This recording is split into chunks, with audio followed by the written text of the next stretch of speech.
राजन के हाथ जोड़ करके कलयुग कहता है कि मुझे कोई स्थान दे दो। तो राजन ने इस जगह पर 4 स्थान दिए। आप लोग प्रायः भागवत सुनते रहते हो, और यहाँ कुछ लोग ऐसे वृद्ध बैठे भी हैं जिनको पता भी है कि कलयुग को स्थान कौन कौन से दिए गए, क्योंकि जब सुनते रहे हो तो जानकारी भी होती है। कौन सा स्थान दिया गया? द्यूतम पानम स्त्रिया सूना यत्र धर्म चतुर्विधा। द्यूतम, द्यूतम किसको कहते हैं जानते हो ना? 5 रखो 10 उठाओ, 50 रखो 100 उठाओ। जुआ, जहां पर जुआ खेला जाता है वहां पर कलयुग रहता है। जुआ जहां ये पत्ते चलते हैं, आपके इधर तो हमने देखा है बहुत खेला जाता है। आपके इधर नहीं, मतलब गांव में नहीं, आपके इधर क्षेत्र की बात, गांव की बात नहीं कर रहे ना। सोचो हमारे पंडित जी गांव की बुराई करने में, गांव में नहीं खेला जाता। हमने देखा, मैं कहीं नहीं देखा, तो इसका मतलब गांव में तो नहीं खेला जाता। जहां भोलेनाथ के नाम से और जगह का नाम हो तो वहां जुआ खेलेगा। काशीनाथ गुरुआ महाराज भोलेनाथ के नाम पर है, जहां पर जुआ खेला जाता है। जुआ कौन? जो पत्ते खेले जाते हैं, क्या वही जुआ होता है? यही एक समझने का फर्क है कि आखिरकार कलयुग है कहां।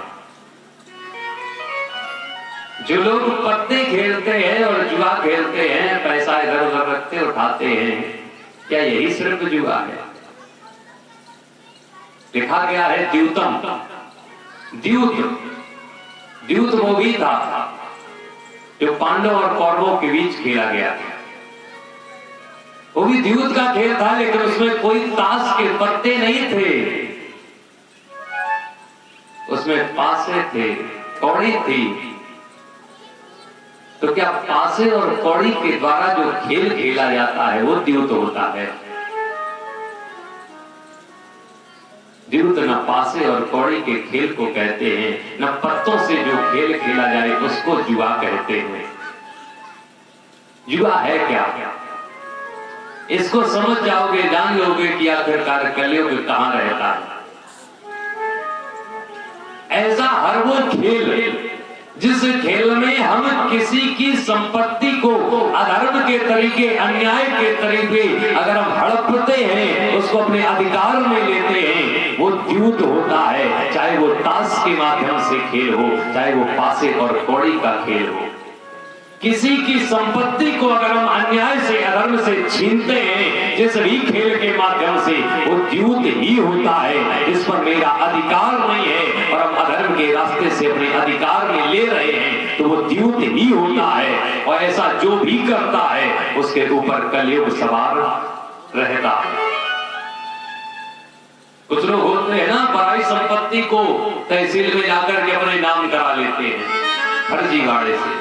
कुछ लोग कब्जा कर लेते हैं पराई संपत्ति पर, वो भी द्यूत ही है। किसी की संपत्ति को अगर छीनते हो तो समझो हम द्यूत ही खेल रहे हैं और हमारे ऊपर कलयुग है।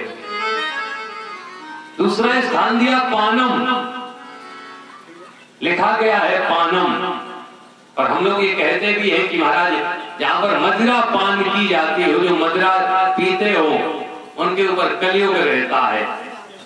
शब्द को समझना, यहां पर मदिरा नहीं लिखा है, यहां पानम लिखा है। तो पानम में आखिरकार क्या मदिरा ही है?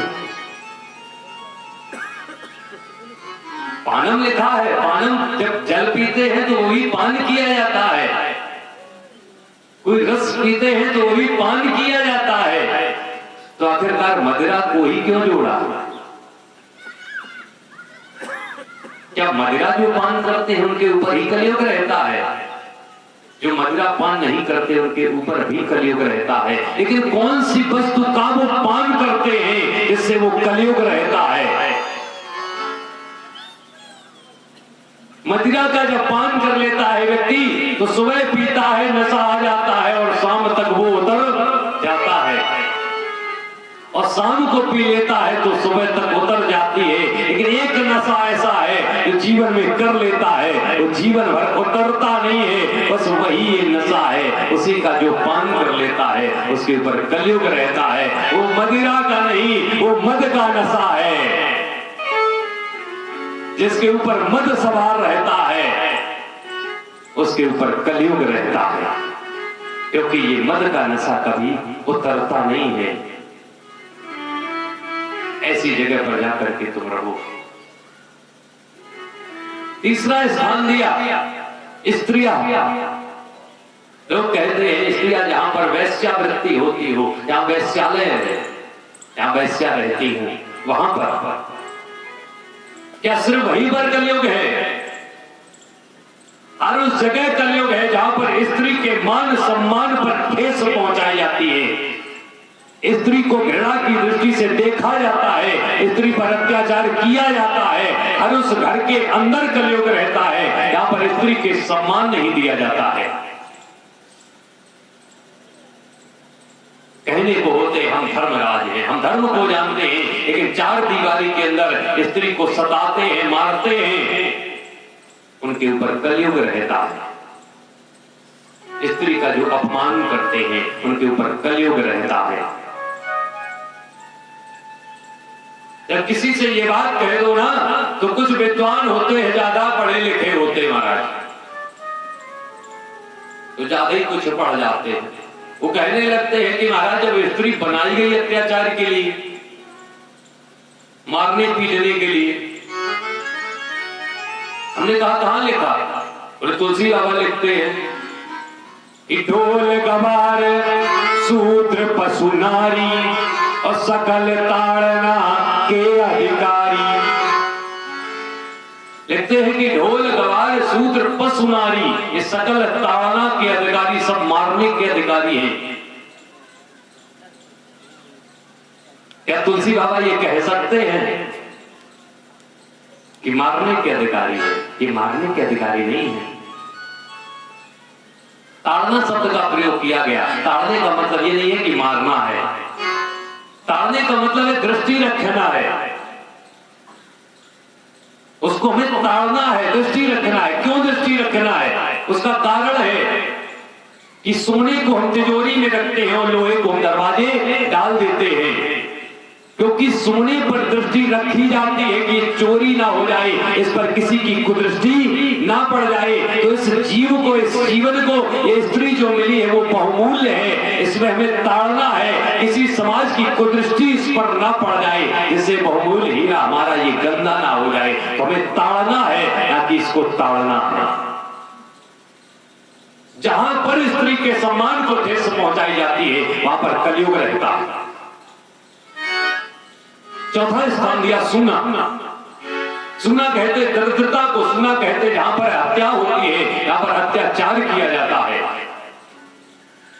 जहां पर असंतोष रहता है, इसके जीवन में संतोष नहीं रहता है, जो निरपराध को सताते रहते हैं, अपने आप को कुछ समझते रहते हैं, वहां पर कलयुग रहता है।